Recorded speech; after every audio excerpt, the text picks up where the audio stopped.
السلام علیکم محترمه دوستانو، په دې هیله چې ټول به راته روغ جوړ استئ. که تاسو کتلی وي نن سبا په ټیک ټاک کې دغه رقم ویډیوګانې زیاتې وایرل کېږي. زیاتره دوستان د دې په اړه پوښتنه کوي چې دغه ویډیو څنګه جوړېږي. نو زه تاسو ته په دغه ویډیو کې د دې په اړه معلومات درکوم چې داسې ویډیو موږ څنګه جوړولی شو. یعنې تاسو دا کتلی شئ دغه ویډیو یو څه HDR غوندې راځي. نو زه تاسو ته د دې په اړه معلومات درکوم چې داسې ویډیو موږ څنګه جوړولی شو. نو له دې لپاره تاسو باید دغه اپلیکیشن له پلی سټور څخه ډاونلوډ کړئ. دغه اپلیکیشن په پلی سټور کې موجود دی، الایټ موشن. نو تاسو دا کولی شئ له پلی سټور څخه په اسانۍ سره ډاونلوډ کړئ. کله مو چې دغه اپلیکیشن خپل موبایل کې ډاونلوډ کړل نو بیا به راشئ دا به خلاص کړئ. نو کله مو چې دا خلاص کړل نو بیا به راشئ په دغه پلس نشان به کلیک وکړئ. دلته به تاسو ته دغه شانې صفحه راوړئ چې تاسو په کوم سایز کې ویډیو جوړول غواړئ نو په هغه سایز کې تاسو دلته ویډیو جوړولی شئ. نو زه غواړم دغه 4-5 په دې کې ویډیو جوړه کړم. نو په دې باندې به کلیک وکړئ. بیا به راشئ په دغه کریټ پروجیکټ باندې به کلیک وکړئ. په دې چې مو کله کلیک وکړل نو بیا به راشئ په دغه پلس نشان به کلیک وکړئ. بیا به راشئ په دغلته ایمیج ویډیو یعنې په دغه ځای باندې به کلیک وکړئ. په دغه ځای کې به ستاسو ویډیوګانې راوړئ. که په دغه سر کې ستاسو ویډیو موجوده وه ښه ده، او که موجوده نه وه نو بیا به راشئ په ویو آل باندې به کلیک وکړئ. نو دلته به تاسو په هر فولډر کې چې ویډیو لرئ نو هغه ویډیو به راواخلئ. هغه ویډیو چې مو کله راواخیستله نو بیا به راشئ په دغه پلس نشان باندې به کلیک وکړئ. په دې چې مو کله کلیک وکړل نو بیا به راشئ په دغه ځای باندې به کلیک وکړئ. د دې ځای څخه به بېرته شاته لاړ شئ. کله چې شاته راغلی نو بیا به راشئ په دغه پلس نشان باندې به کلیک وکړئ. کله مو چې پلس نشان کلیک وکړ نو بیا به راشئ دغه ځای څخه به یو شیپ راوالی. هر یو شیپ چې تاسو راخلئ دا به راواخلئ. دا به داسې غټ کړئ چې ټول سکرین ونیسي.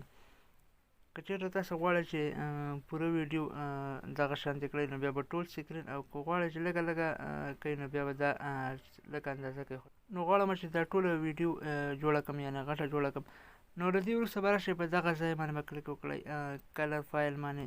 په کلر فایل هم چې کله کلیک وکړئ نو بیا به دلته تاسو دغه کلر ورته انتخاب کړئ. دغه کلر چې کله انتخاب کړئ نو بیا به راشئ په دغه تیر نشان باندې به کلیک وکړئ. له دې ځای څخه بیرته شاته لاړ شئ. نو بیا به راشئ په دغه ځای باندې به کلیک وکړئ. تاسو به راشئ بیا په بلیډینګ اوبیسیټي باندې به کلیک وکړئ. په دې چې مو کله کلیک وکړل نو بیا به راشئ په دغه ډیفرنس یعنې په دغه باندې به کلیک وکړئ. کله مو چې په دې باندې کلیک وکړل نو بیا به راشئ په دې کې به سبټریکټ انتخاب کړئ، یعنې په دغه یو باندې به کلیک وکړئ، په دغه دریم نمبر باندې. په دې چې مو کله کلیک وکړل نو ستاسو ویډیو به دغه شانتې شي، تاسو یې کتلی شئ. له دې وروسته به بیا راشئ په دغه تیر نشان باندې به کلیک وکړئ. له دې څخه به شاته راشئ. نو بیا به راشئ دغلته په افیکټ باندې به کلیک وکړئ. افیکټ باندې مو چې کله کلیک وکړل نو بیا به راشئ دلته په ایډ افیکټ باندې کلیک وکړئ، په دغه ځای باندې.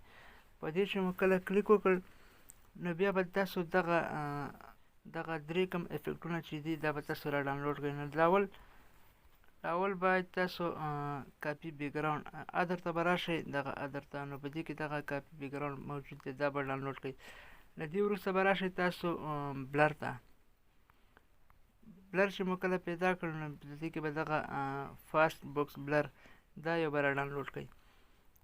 په دې باندې به کلیک کړئ، دا به تاسو سره اتومات ډاونلوډ شي. له هغې وروسته به تاسو راشئ کلر لایټ ته. کلر لایټ ته چې کله راغلی نو بیا به دغه ایکسپور ګاما دغه به ډاونلوډ کړئ.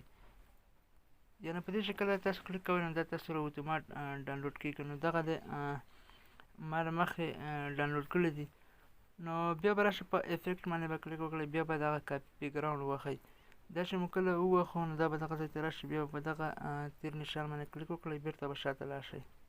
نو له دې وروسته به بیا راشئ په افیکټ باندې به کلیک وکړئ. په دې ځای باندې چې کله کلیک وکړئ نو بیا به په ایډ افیکټ باندې کلیک وکړئ. نو بیا به داسې دغه فاست بوکس بلر دا یو به راواخلئ. دا چې مو کله راواخیستل نو له دې وروسته به بیا راشئ په ایډ افیکټ باندې به کلیک وکړئ. نو بیا به ورته دغه ایکسپوري ګاما دا ورته انتخاب کړئ. دغه ایکسپوري ګاما به افیکټ به دلته راولئ. دغه افیکټونه مو چې کله دلته راوستل نو بیا به راشئ په دغه تیر نشان باندې به کلیک وکړئ، بېرته به شاته راشئ.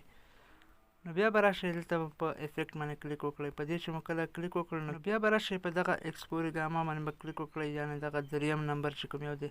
په دې چې مو کله کلیک وکړ نو اوس به دا تاسو که هر څومره خپله خوښه اندازه برابرولی شئ، خو زه غواړم چې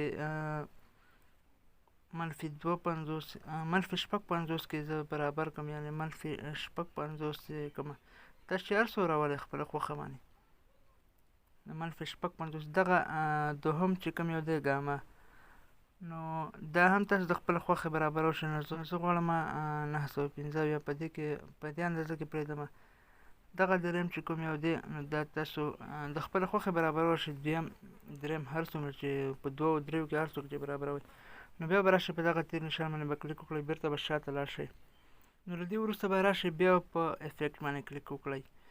په دې چې مو کله کلیک وکړ نو بیا به راشئ په دغه فرست بوکس بلر په دې باندې به کلیک وکړئ.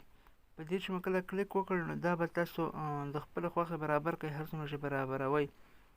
زه غواړم په دغه 310 کې پرېږدمه. نو بیا به راشئ په دغه تیر نشان باندې به کلیک وکړئ، بېرته به له دې څخه شاته لاړ شئ. نو دغه د ویډیو تیاره شوله. اوس دا ویډیو چې څومره ده تاسو به هغومره دغه شانتې لاړ شئ، هر څومره چې ویډیو وه د هغې سره پورې به لاړ شئ. بیا به راشئ په دغه ځای باندې به کلیک وکړئ. نو دغه افیکټ چې کوم یو دی دا به ټولو ویډیو ته ورسېږي، یعنې د ویډیو اخرې پورې به شي. نو دغه دا زموږ ویډیو جوړه شوله، یعنې تیاره شوله. اوس تاسو کتلی شئ. نو تاسو هم کولی شئ چې په دغه طریقې سره ښکلې ښایسته ویډیوګانې جوړې کړئ. نو اوس غواړو دا څنګه په خپل ګلري کې سیف کړو. نو دغه په تیر نشان باندې به کلیک وکړئ. له دې وروسته به راشئ په دغه ځای باندې به کلیک وکړئ. په دې مو چې کله کلیک وکړ نو دغه به همدلته په ویډیو باندې ولاړ وي. نو بیا به راشئ په ایکسپورټ باندې به کلیک وکړئ. په دغه ایکسپورټ باندې به کلیک وکړئ نو دا به ستاسو په موبایل کې سیف شي. نو دا وه د دغه ویډیو د جوړولو طریقه. که کومه پوښتنه هم لرله نو کامنټ کولی شئ، او په ډسکرپشن کې د واتساپ ګروپ لینک موجود دی، بیا هلته راسره هم یو ځای کېدلی شئ. تر بلې ویډیو د الله په امان.